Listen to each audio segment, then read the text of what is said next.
You've probably sent it 100 times without a second thought. But you know what?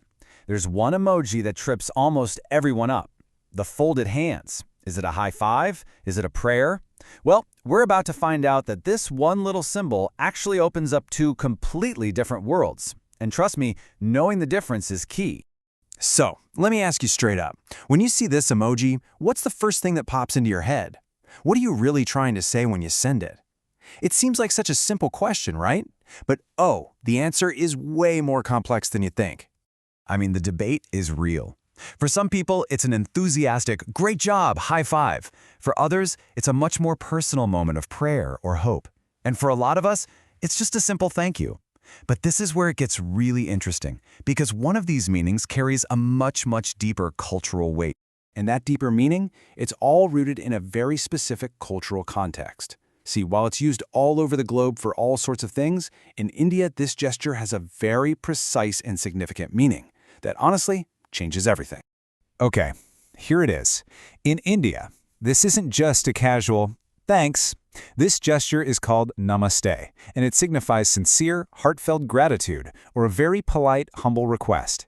It's a sign of deep respect, which is a whole different world from a casual high five, isn't it?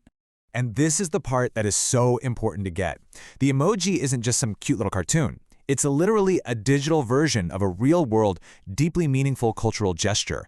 It carries all this history, all this tradition and respect. And that's why using it in other ways can sometimes get, well, a little awkward. So, keeping all that cultural weight in mind, how in the world does this emoji fit into our work lives, where being clear is everything? It's a really powerful symbol for sure, but using it the right way is what really matters. So let's break this down. In a quick, informal team chat, it is absolutely perfect for showing some genuine gratitude. It adds warmth, it adds sincerity. But there are risks. If you overuse it, you kind of water down its meaning, and you definitely want to think twice before dropping it into a formal email thread. And that's the #1 risk right there, dilution. Think about it. If this gesture is supposed to represent sincere, deep gratitude, but you're firing it off for every tiny little thing, it just loses its power. It becomes digital noise, and that really undermines its special cultural meaning.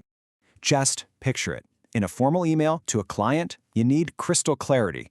An emoji in that situation can just seem unprofessional, or worse, get misinterpreted. But in a quick Slack message to your team, it's a fantastic shorthand to show warmth and appreciation without typing out a whole sentence. So, what's the big takeaway from all this? We've talked about high fives. We've talked about prayer. We've gone into some deep cultural nuance. And it all really boils down to one powerful idea about how we talk to each other today. At the end of the day, the meaning of the folded hands emoji isn't really in the symbol itself. It's in the context, who you're talking to, where you're talking, and what you're talking about. Understanding that is the difference between clear, respectful communication and a whole lot of confusion. And that really brings us to one last thought. We've just spent all this time deconstructing the folded hands emoji, but it's just one example out of hundreds. It really makes you wonder, what other digital gestures are we all using every single day, and what other cultural nuances might we be completely missing?